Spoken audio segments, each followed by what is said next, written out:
Bismillahirrahmanirrahim. Assalamualaikum warahmatullahi wabarakatuh. Alhamdulillahirrahmanirrahim. Wassalatu wassalamu ala rasulillah wa ala alihi wa sahbihi ajma'in. Amma ba'd. Mari kita senantiasa memanjatkan puji syukur kehadirat Allah Subhanahu wa taala. Salawat dan salam kita aturkan kepada baginda Nabi besar Muhammad sallallahu alaihi wasallam, para sahabat, keluarga dan para pengikut beliau hingga akhir zaman. Allahumma shalli wa sallim ala sayyidina Muhammad wa ala ali sayyidina Muhammad. Marilah kita membuka dengan sama-sama melafazkan al-basmalah. Bismillahirrahmanirrahim. Kita lanjut kitab Jawahirul Kalamiyah ini. Di lanjutan yang pekan lalu terkait dengan kitab-kitab Allah. Ini yang terakhir di bagian beriman kepada kitab-kitab Allah, yaitu li ayyi syai'in kana al-Qur'anul Karim a'zamal mu'jizat. Padahal apa atau kenapa Al-Quran itu dikatakan sebagai mukjizat yang paling agung. A'zamal mu'jizat. Kenapa dikatakan sebagai mukjizat yang paling agung? Jawabannya, innama kana Al-Quran a'zamal mu'jizat likaunihi ayat al-aqliyah.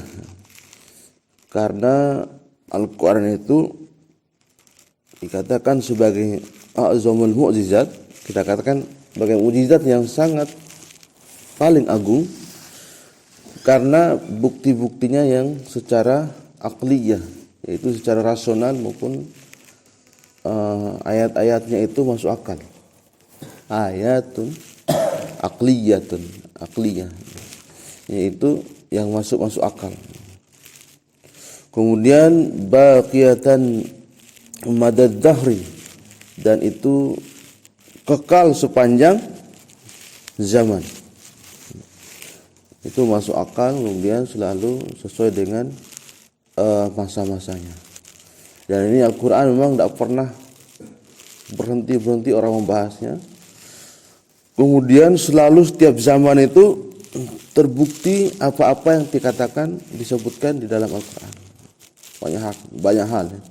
Dari ilmu pengetahuan, kemudian dari perkataan-perkataan yang terbukti secara ilmiah, dan yang sangat menarik itu adalah banyak hal. Salah satunya proses penciptaan janin, itu ilmu biologi, ilmu kedokteran masuk. Dan orang baru membuktikan teori tentang pembuahan dan sebagainya itu baru-baru zaman abad ke-20. Tapi Al-Quran sudah menyebutkan itu semua 1400 atau 1500 tahun yang lalu, di zaman Nabi SAW. Sudah sepanjang masa. Sampai sekarang itu akan tetap kekal semuanya. Banyak ditemukan. Seperti ditemukannya ada laut yang terpisah dan sebagainya itu ya. Warnanya sungai di bawah laut, ada banyak yang terbukti. Tushahadu kullahin bi'ainil fikri, itu bisa disaksikan setiap zaman, setiap waktu sesuai dengan nalar manusia. Wasiwahu, dan yang selainnya selain Al-Quran, minal mu'jizati in qadat bi'in qidai waqtiha. Kalau yang selain Al-Quran itu mukjizatnya itu habis atau selesai sesuai dengan selesainya masanya, waktunya dalam kitab-kitab lain. Falam yabqa minha atharun ghairal khabar, dan tidak ada yang tersisa dari kitab-kitab yang lain itu jejak-jejak atau bekas-bekas ghairul khabar, kecuali hanya sekedar berita saja. Wa wajhu izazuhu annahu balagha fil fasaha wal balagha ila haddin kharaja an tawqil bashar. Sisi kemukjizatan bahwa Al-Quran itu telah sampai balagha fil fasaha, itu dalam kefasihan, wal balaghah, itu kesastraan, ila haddin sampai batas, kharaja an tawqil basar, keluar dari kemampuan manusia. Tawqil basar, tawqil bashar, keluar dari kemampuan manusia. Jadi Al-Quran ini tidak bisa dilawan oleh kemampuan manusia. Fa inna Nabiy sallallahu alaihi wasallam tahadda bihil arab al-arba'. Dan sesungguhnya Nabi sallallahu alaihi wasallam itu selalu menantang dengan Al-Quran itu kepada orang-orang Arab waktu itu. Wa hum afsahul umam lisanan. Dan orang-orang Arab waktu itu adalah orang yang paling fasih, umat yang paling fasih lisannya, secara lisan. Jadi dia ngomong tuh fasih sekali. Terkenal dengan kesastraannya, terkenal dengan pintar ngomongnya. Orang fasih. Wa audahum balaghatan wa bayanan. Dan mereka paling jelas ilmu kesastraannya, kemudian penjelasannya. Waqad wasalu fi asrihi fil balaghah, dan mereka telah mencapai pada masa itu tingkat kesastraan wa faslil khata wa faslil khitab, yaitu kefasihan, sudah masuk fase-fase kefasihan. Lihalin yuhayyirul uquli wa yudhisul albab, dan itu sangat membingungkan akal dan mengagumkan akal pikiran, albab. Jadi saking pintarnya orang-orang Arab dulu itu, orang-orang Arab itu kalau mereka ngomong saking fasihnya, itu bisa mengagumkan akal-akal manusia. Tapi tidak bisa melawan. Setelah turunnya Al-Quran itu mereka mengakui bahwa Al-Quran ini lebih hebat, lebih fasih, lebih bagus, dan ini tidak mungkin dibuat oleh manusia. Wa baqiya fihim 23 aman, dan selama itu mereka ditawarkan, kemudian ditantang oleh Nabi SAW selama 23 tahun masa Rasulullah SAW. Wa huwa yatahaddahum bil Qur'an a'zama tahadda, dan mereka ditantang dengan Al-Quran itu dengan tantangan yang sangat besar. Wa yatasadda litaqri'ihim bihi wa itharata himamihim lita'arrudu lil mu'aradah a'zama tasadda. Jadi benar-benar Nabi itu menantang. Silakan saja kalian mau menantang Al-Quran ini, tunjukkan tantangan-tantangan itu, al-mu'aradah yang membuat untuk membuat padanan-padanan atau persamaan-persamaan tentang Al-Quran itu. Fatarata yatlubu minhum al-ityan bimisli surati minal Quran. Dan kadang-kadang waktu itu Rasulullah SAW meminta kepada mereka, para pakar bahasa, pakar bahasa, untuk membuat bimisli suratin, secontoh semisal satu surat saja minal Quran, dari Al-Quran itu sendiri. Wa an yasta'inu biman sya'uhu minal insi wal jan. Dan Rasulullah silakan minta pertolongan kepada siapa-siapa pun yang kalian mau dari manusia maupun dari golongan jin. Wa taratan, dan terkadang yasimuhum bil azzi an dzalika, dan mereka itu lemah terhadap itu, tidak bisa membuat itu. Wa adami qudratihim, dan ketiadaan kemampuan atau kekuatan mereka ala sulukin tilkal masalik, dari jalan dari jalan-jalan itu, atas jalan-jalan itu untuk membuat tandingan-tandingan seperti Al-Quran. Wahum dawun nufusi al-abiyah, dan mereka memiliki jiwa yang sombong. Wa ahlul hamiyah wal asabiyah, dan mereka itu memiliki jiwa-jiwa yang merasa diri lebih hebat, kesatria, kemudian wal asabiyah, dan kesukuan. Wa azazu an dzalika an akhirihim, dan mereka itu tak mampu atas itu tantangan-tantangan dilakukan oleh Allah Subhanahu wa taala, an akhirihim, sampai akhirnya. Wa tarakul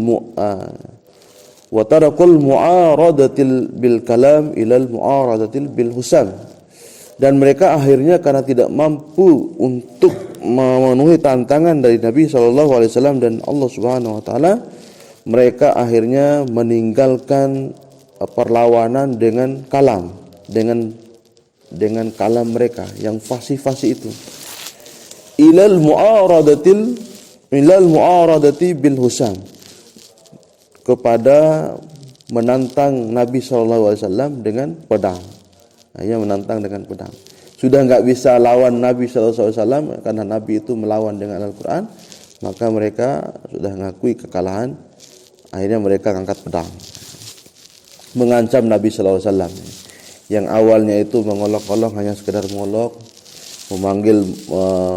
memanggil tukang-tukang syair, ya. Tapi tidak ada yang, semua tukang-tukang syair mengakui tidak ada kalimat-kalimat seperti kalimat dalam Al-Quran ini. Ini bukan dibuat oleh manusia. Akhirnya orang-orang kafir Quraisy sudah enggak mampu untuk melawan dengan kata-kata, mereka mulai melawan dengan pedang. Mulai diancam-ancam Nabi sallallahu alaihi wasallam. Wa'adalu anil muqabalati bil lisan ilal muqabalati bis sinan.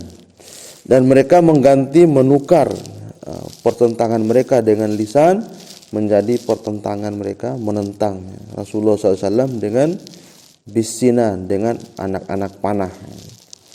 Jadi mulai ini angkat pedang, angkat panah untuk berperang, untuk mengancam Nabi Muhammad SAW dan para pengikutnya.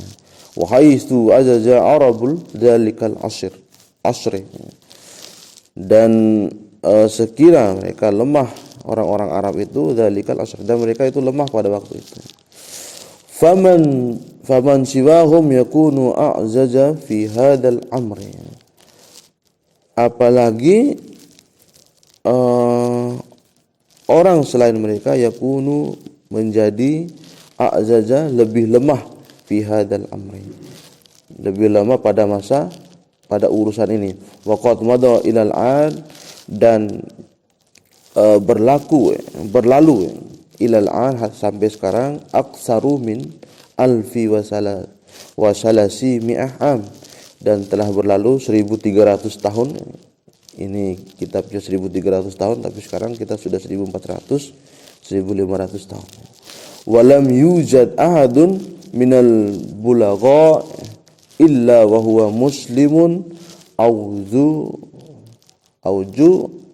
istislam, dan tidak ditemukan, walam yuzad, tidak ditemukan ahadun satupun minal bulagha, dari pakar-pakar sastra, illa wa huwa muslim, kecuali mereka dia tunduk, muslim tunduk kepada Al-Quran itu sendiri, auzu istislam, dan mereka itu menyerahkan diri, mengaku kalah.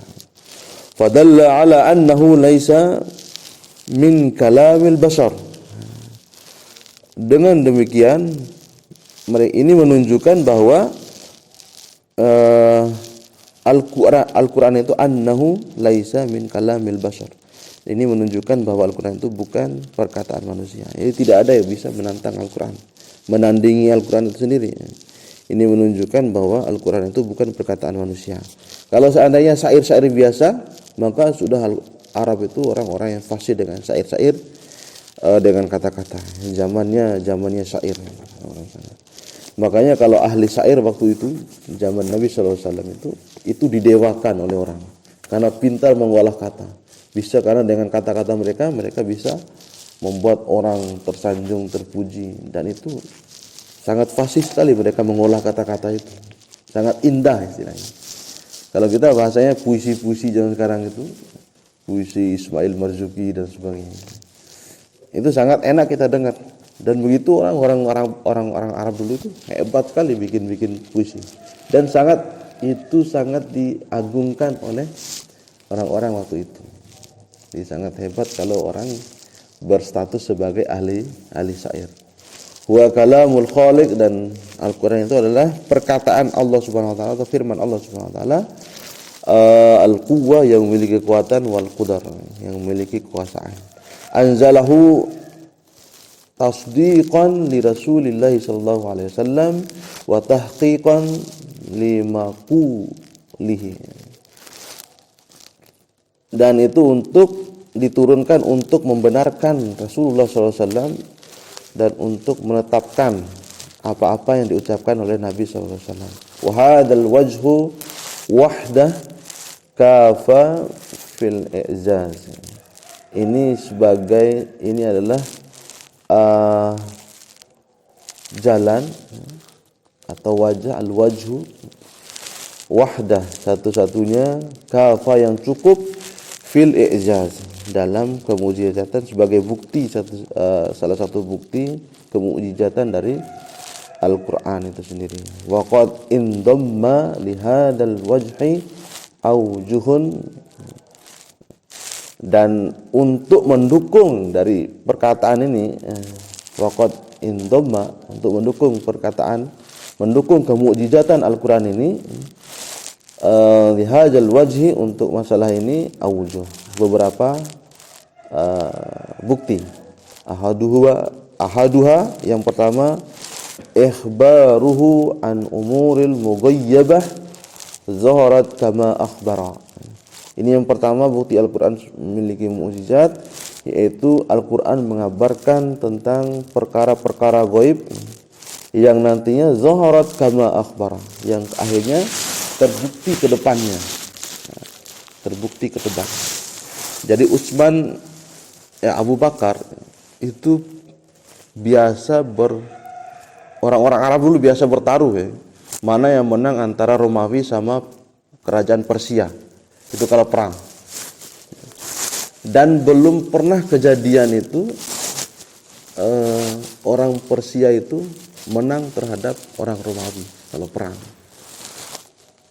Akhirnya turun ayat Al-Quran pada saat mau perang, ada ayat itu, Golabatir Rum, telah kalah Rum nanti kalau perang bersama Persia.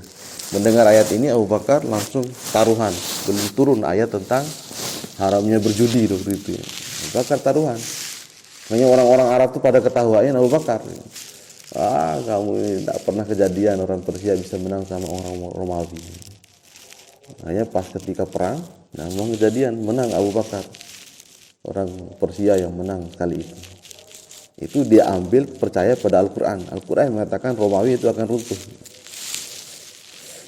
akan bisa dikalahkan oleh orang Persia. Kemudian Thaniha, yang kedua, annahu la yamaluhu as-sam'u mahma taqarrara. Dan Al-Quran ini tidak membosankan kalau untuk didengar, tidak membosankan untuk pendengar, mahma taqarrara, kalau diulang-ulang. Jadi Al-Quran ini kalaupun diulang-ulang tidak pernah bosan kita, selalu enak aja dibaca. Kalau Al-Quran dibaca dengan benar, dengan baik, apalagi dengan nada-nada yang bagus, Al-Quran pun kalau seandainya tidak dinada-nadakan juga, dibacakan aja sesuai dengan hak huruf-huruf Al-Quran, maka itu tidak akan pernah membosankan. Senang kita dengar Al-Quran itu. Salisuha, yang ketiga, jam'uhu li'ulumin lam takun mawjudatan indal Arab wal Azam.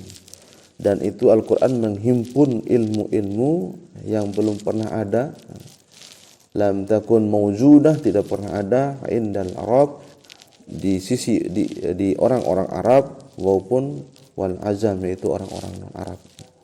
Jadi mengandung ilmu-ilmu, menghimpun ilmu-ilmu yang banyak Al-Quran itu sebagai sumber-sumber ilmu yang belum pernah ada di orang-orang Arab maupun non-Arab.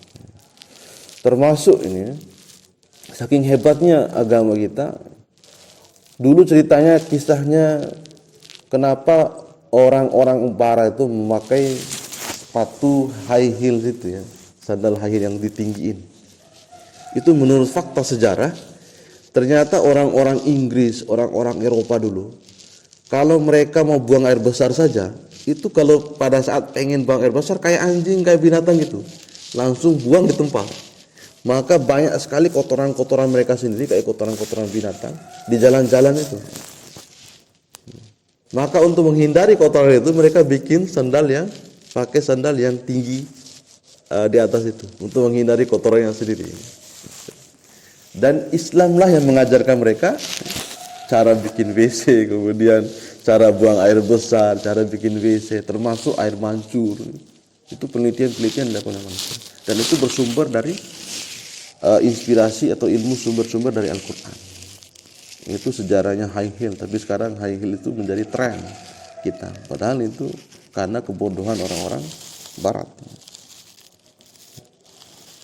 Ini nggak ada itu ilmu-ilmu banyak sekali. Mereka buang sembarangan tuh kotoran-kotoran itu. Dan orang Islam lah yang mengajarkan. Rabi'uha, yang keempat, inba'uhu anil waqa'i al-khaliyah wa ahwalul umam. Dan itu juga Al-Quran mengisahkan tentang peristiwa-peristiwa al-waqa'i al-khaliyah, yang lampau, peristiwa-peristiwa masa lampau, wa ahwalul umam, dan umat-umat yang terdahulu. Dia menceritakan kisah-kisah orang-orang zaman dahulu.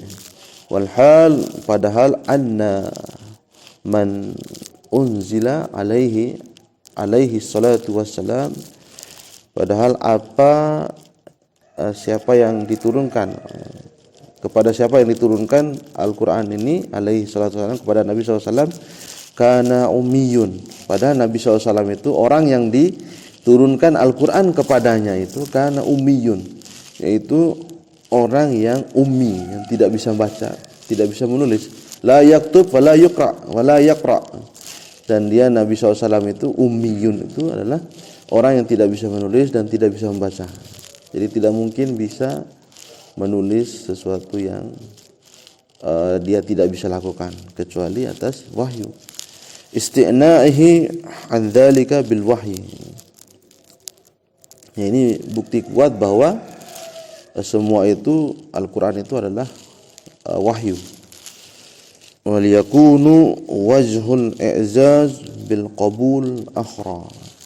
Inilah bukti bahwa Al-Quran itu memiliki, inilah bukti Al-Quran itu mukjizat yang mudah diterima. Ini mudah diterima oleh kita. Jadi semua mengakui ini ya. Kalau Al-Quran, kalau ahli sastra mengakui bahwa Al-Quran ini bukan perkataan manusia, tidak mungkin. Jadi Abu Jahal sama Abu Sufyan itu saking terkesimanya dengan Al-Quran dalam buku-buku sejarah itu, mereka setiap malam Abu Sufyan sama Abu Jahal ini selalu mengintip sembunyi-sembunyi ke rumah Nabi SAW untuk mendengarkan Al-Quran. Saking senangnya dia mendengar Al-Quran, Abu Sufyan sama Abu Jahal. Akhirnya mereka ketemu. Kamu ngapain di sini? Saya nggak ngapa-ngapain, saya cuma jalan-jalan aja. Padahal mereka sama-sama mendengarkan Al-Quran. Abu Jahal tahu Abu Sufyan itu sedang mendengarkan Al-Quran. Abu Sufyan juga tahu bahwa Abu Jahal itu sedang datang mendengarkan Al-Quran. Kemudian datang seorang sahabat bertanya kepada Abu Jahal, "Wahai Abu Jahal, kenapa engkau ini gini, bagaimana menurutmu tentang ponakanmu itu?" Karena Nabi Muhammad adalah ponaan, termasuk ponaan dari Abu Jahal juga. Wallahi, dia bersumpah atas nama Allah Subhanahu wa taala, saya tidak pernah meragukan ponaan saya itu. Semua yang dikatakannya tidak pernah bohong. Saya enggak pernah meragukan itu. Dan saya meyakini. Lalu kenapa kamu tidak mau menerima? Dari dulu, katanya Abu Jahal itu, suku saya sama suku dia, bani saya dengan bani dia itu selalu bersaingan. Bersaingan kalau datang orang haji, maka Abu Jahal, sukunya Abu Jahal itu berlomba-lomba untuk memberikan makan. Berlomba. Begitu juga suku Bani Hashim berlomba-lomba memberikan makan, melayani jamaah haji yang datang. Termasuk orang-orang dulu datang haji semua itu. Orang Lombok, orang seluruh dunia ini datang haji. Dari zaman dulu ya. Berlomba-lomba. Kemudian begitu juga kalau dalam hal-hal kebaikan untuk menunjukkan diri. Itu orang Arab itu seperti itu. Semakin banyak menolong orang, semakin mulia posisinya. Semakin banyak, semakin kaya raya, semakin mulia posisinya. Semakin bantu orang gitu ya. Kemudian semakin banyak istri ya, dulu itu semakin tinggi berarti derajat kesukuannya. Jadi para sahabat berlomba-lomba banyak istri itu. Makanya turun ayat itu bukan untuk, sebenarnya ayat poligami itu bukan untuk menambah istri gitu, tapi untuk mengurangi istri orang-orang dulu itu. Termasuk para sahabat itu ada yang 10, ada yang belasan istrinya. Turunlah ayat, ambil 4 saja, itu kata Nabi SAW. Akhirnya diceraikan semuanya, sisain 4. Makin tinggi mulia dia. Kemudian itu selalu bersaing antara Abu Jahal sama Bani Hashim itu. Tak mau saya. Apalagi sekarang suku Bani Hashim lahir dipilih dari mereka seorang nabi. Tidak mau saya gitu, kata Abu Jahal. Tidak mau saya. Tetap saya akan tolak dia. Kenapa enggak kita aja? Seperti itulah kesombongan Abu Jahal. Dan yang paling menarik lagi, paling unik, Abu Jahal itu ternyata pernah melamar Siti Khadijah. Melamar Siti Khadijah, tapi ditolak oleh Siti Khadijah. Tapi ketika Nabi Muhammad yang melamar Siti Khadijah menerimanya. Ada dendam kesumat, dendam kecemburuan terhadap Nabi Muhammad. Sudah masalah suku, kemudian masalah hati lagi. Abu Jahal pernah melamar Siti Khadijah. Ada kecemburuan. Hanya semakin berat perlawanannya Abu Jahal. Makanya temannya ini mengatakan, anta Abu Jahal. Engkau ini adalah bapaknya kebodohan. Karena tahu ponaannya benar, tapi tidak mau menerima. Nah, itu aja sebagai tambahannya. InsyaAllah untuk minggu depan, hari Ahad, kita sudah masuk ke bab yang keempat. Subhanakallahumma wa bihamdika, asyhadu an la ilaha illa anta, astaghfiruka wa atubu ilaik. Wassalamualaikum warahmatullahi wabarakatuh.